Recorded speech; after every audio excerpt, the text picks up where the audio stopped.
왜 대학생들에게 일자리를 구하는 일이 이렇게까지 어려워졌을까요? 최근 이 문제에 대해 많은 분들이 저에게 질문을 해주셨고, 오늘은 그 이유를 함께 분석해 보려고 합니다. 먼저 말씀드리고 싶은 것은 이 현상 뒤에는 세 가지 냉혹한 현실이 숨어 있다는 점입니다. 그렇다면 그 세 가지 현실은 무엇일까요? 오늘의 팟캐스트에서 함께 살펴보겠습니다. 아무도 말해주지 않은 진실에 오신 것을 환영합니다. 이곳은 사회가 당신에게 알려주고 싶어 하지 않는 진실을 이야기하는 곳입니다. 현재 베트남뿐만 아니라 전 세계적으로도 수많은 모순적인 상황이 존재하고 있습니다. 대학 졸업생의 수는 계속해서 증가하고 있는 반면 일자리 기회는 점점 줄어들고 있습니다. 이로 인해 졸업 후 실업 상태에 놓이는 많은 대학생들이 현실적인 어려움에 직면하고 있습니다. 이러한 상황을 초래한 주요 원인은 크게 세 가지입니다. 첫 번째 원인은 대학 졸업생의 수가 지속적으로 증가하고 있는 반면 경제는 침체 국면에 접어들고 있다는 점입니다. 대학들이 입학 정원을 확대하면서 매년 사회로 배출되는 졸업생 수는 점점 늘어나고 있지만 경제 상황이 악화되면서 일자리는 점점 더 부족해지고 있습니다. 이러한 변화는 제가 살고 있는 지역사회만 보더라도 분명하게 느낄 수 있습니다. 70년대생, 80년대생, 90년대생을 거쳐 2000년대 이후 세대에 이르기까지 대학에 진학하고 학위를 가지고 취업을 시도하는 사람들의 수는 눈에 띄게 증가했습니다. 대생 시절에는 한 학년 전체에서 대학에 진학하는 학생이 몇 명에 불과했지만 80년대생 세대에 이르러서는 절반은 대학에 진학하고 절반은 고등학교 졸업 후 바로 취업을 했습니다.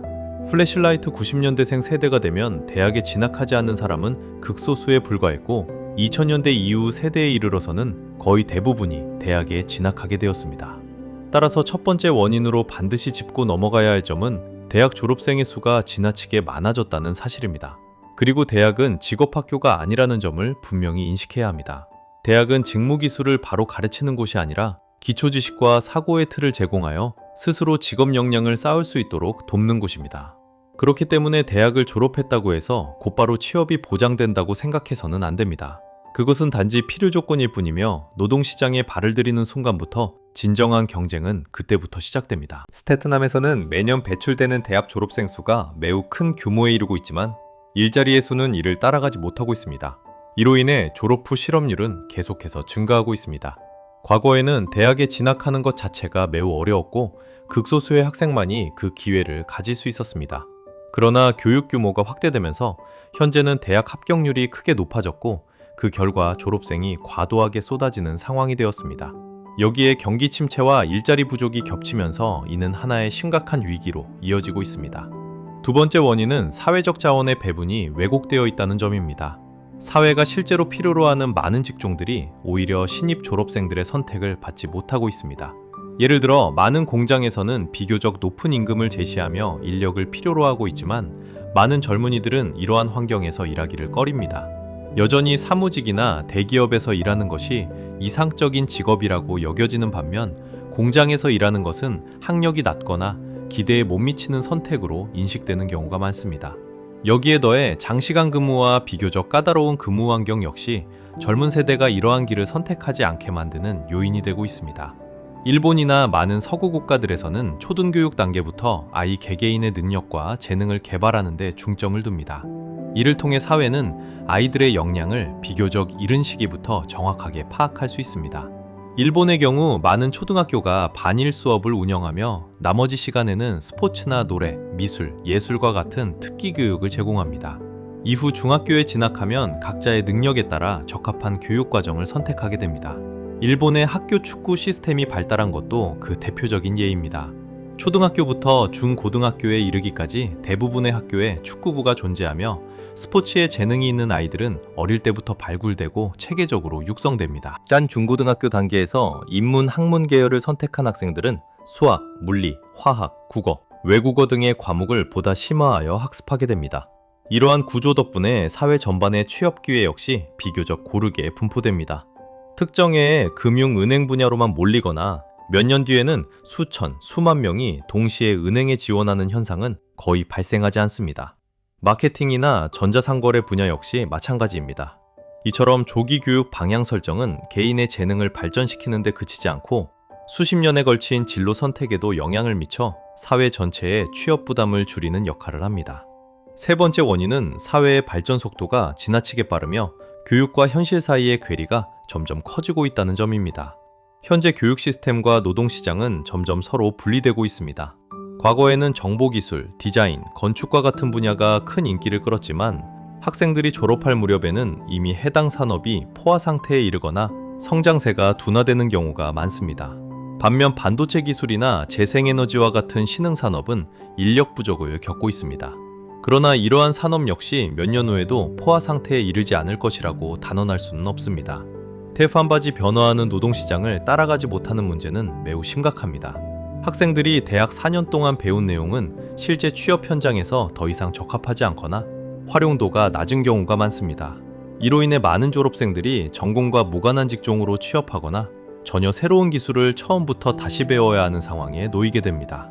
저는 여기서 베트남의 전체 교육 시스템이나 사회 전반의 직업 구조를 재설계할 능력도, 그만한 시야도 갖추고 있지 않습니다.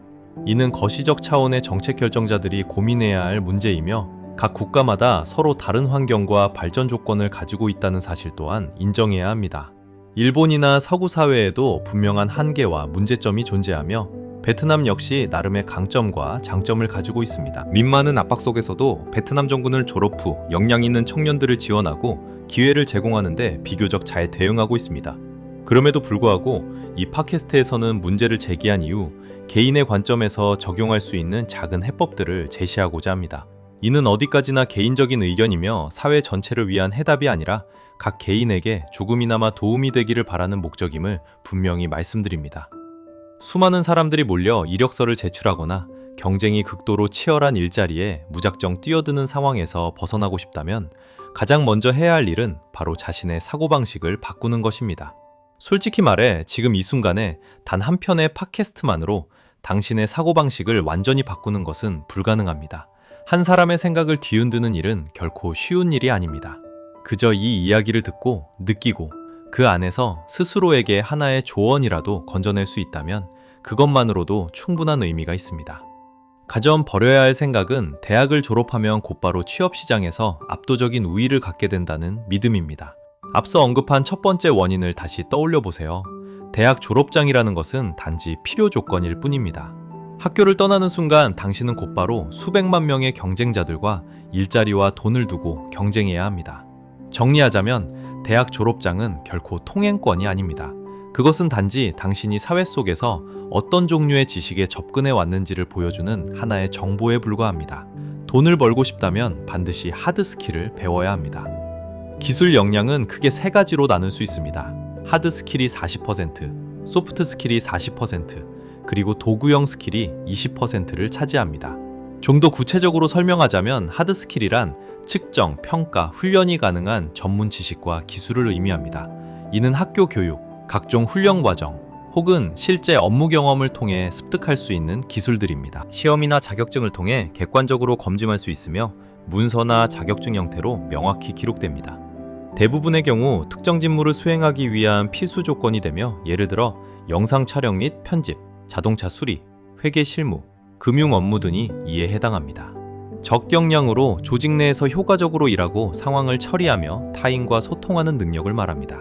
이는 단순한 지식이 아니라 행동 방식과 반응 태도를 반영합니다. 정량화하기 어렵고 주로 관찰이나 피드백을 통해 평가되며 성격, 태도, 삶의 경험과 밀접하게 연결되어 있습니다. 이러한 역량은 장기적인 성장과 지속적인 성공에 결정적인 역할을 합니다. 예를 들어 효과적인 의사소통 능력, 팀워크와 협업, 시간 관리, 비판적 사고, 문제 해결 능력, 적응력과 스트레스 대응 능력, 리더십과 인재 관리 능력 등이 이에 해당합니다. 펑도글 구형 스킬이 있습니다. 이는 업무를 보조하는 기술로 사무용 컴퓨터 활용 능력, 외국어, 심지어 운전 능력까지 포함될 수 있습니다. 도구형 스킬은 업종에 따라 하드 스킬로 전환될 수도 있지만 핵심 직무가 아니라면 보조적 기술로 분류됩니다. 예를 들어 당신과 경쟁자가 모두 임원 비서 직무에 지원했다고 가정해 봅시다.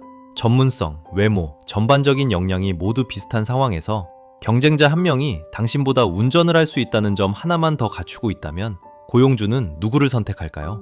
당신을 채용하고 운전기사를 추가로 고용할까요? 아니면 그 경쟁자를 선택해 인건비를 줄일까요? 오랜 시간 동안 사회는 소프트 스킬을 지나치게 신격화하며 그것을 성공의 열쇠이자 만능 카드처럼 포장해왔습니다. 하지만 정작 잊고 있었던 사실은 하드 스킬이야말로 사회에서 살아남기 위한 가장 근본적이고 중요한 기반이라는 점입니다. 쉽게 말해 먼저 먹고 살 수 있는 기술, 즉 하나의 직업을 갖춰야 비로소 경쟁을 논할 수 있습니다. 다시 한번 강조하지만 대학은 직업학교가 아닙니다. 대학은 기초 지식과 보편적인 사고 능력, 그리고 스스로 학습하는 방법을 가르치는 곳입니다. 어떤 기술을 배울지, 얼마나 깊이 배울지는 전적으로 당신의 선택입니다. 그렇기 때문에 대학을 탓해서는 안 됩니다. 전자상거래를 전공했는데 학교에서 광고 운영이나 콘텐츠 제작, 키워드 최적화를 가르쳐주지 않았다고 불평하기 전에 대학이 가르치는 것은 경제가 작동하는 방식, 전자결제가 사회에 스며든 과정, 그리고 디지털 마케팅이 세상을 어떻게 변화시켰는지라는 점을 이해해야 합니다. 그것이 바로 대학 교육의 가치입니다. 실제로 일을 하고 싶다면 반드시 스스로 공부해야 합니다. 영화 보고, 게임하고, 술 마시는 시간을 조금 줄이고 하나의 확실한 하드 스킬을 익히세요. 쉽게 말해 하나의 직업 기술을 배우라는 것입니다. 이러한 기술 교육 과정은 온라인에 매우 많으며 비용도 수십만 원 수준이거나 심지어 무료인 경우도 많습니다. 이후에는 자신에게 맞는 아르바이트를 찾아 경험을 쌓고 동시에 수입도 얻으세요. 시간의 가치를 반드시 깨달아야 합니다. 지금 시간을 아끼고 효율적으로 사용하지 않으면 언젠가는 훨씬 더 고통스럽게 시간을 쓰게 되는 날이 오게 됩니다. 아르바이트에 대해 이야기하자면 저는 아르바이트 자체를 반대하지 않습니다. 다만 선택할 때는 반드시 냉정하고 현명해야 합니다. 아르바이트라는 단어 자체가 그 역할을 말해주고 있습니다. 재정적으로 벼랑 끝에 몰리지 않았다면 장래의 커리어와 목표에 도움이 되는 일을 선택하세요. 광고 전문가나 마케팅 담당자, 은행원이 되고 싶다면 스스로에게 물어보세요. 식당이나 카페에서 서빙을 하며 어떤 기술과 경험을 얻을 수 있을까요? 반대로 나중에 가게를 열거나 음료 사업 혹은 외식 산업에 진출하고 싶다면 저는 오히려 그런 경험을 일찍 해보는 것을 적극 권장합니다. 가장 기본적인 업무를 통해 가게 운영 방식, 음료 제조, 매출과 재무 관리가 어떻게 이루어지는지를 배울 수 있기 때문입니다. 가장 중요한 것은 당신이 자신의 목표를 분명히 설정하고 인생에 대한 계획을 세우는 것입니다. 그렇지 않으면 소중한 젊은 시절을 헐값의 월급과 아무 생각 없는 몇 가지 즐거움과 맞바꾸며 허비하게 될 뿐입니다. 하드 스킬을 어느 정도 쌓았다면 이제는 본격적으로 자신의 커리어를 고민하고 계획을 세워야 할 때입니다. 지금 당신이 해야 할 일은 배우고 묻는 것입니다. 인간관계를 넓히고 더 많이 읽고 더 많이 관찰하세요. 마케팅 직무에 지원하고 싶나요? 그렇다면 마케팅 관련 서적을 읽으세요. 이미 업계에서 일하고 있는 선배들과 교류하세요. 유튜브 영상을 통해 마케팅 팀이 실제로 어떻게 운영되는지 이해해보세요. FK 페이스북, 틱톡, 쇼피와 같은 플랫폼을 더 깊이 공부하면서 그들이 어떻게 주문을 만들고 어떤 방식으로 콘텐츠를 기획하는지 살펴보세요.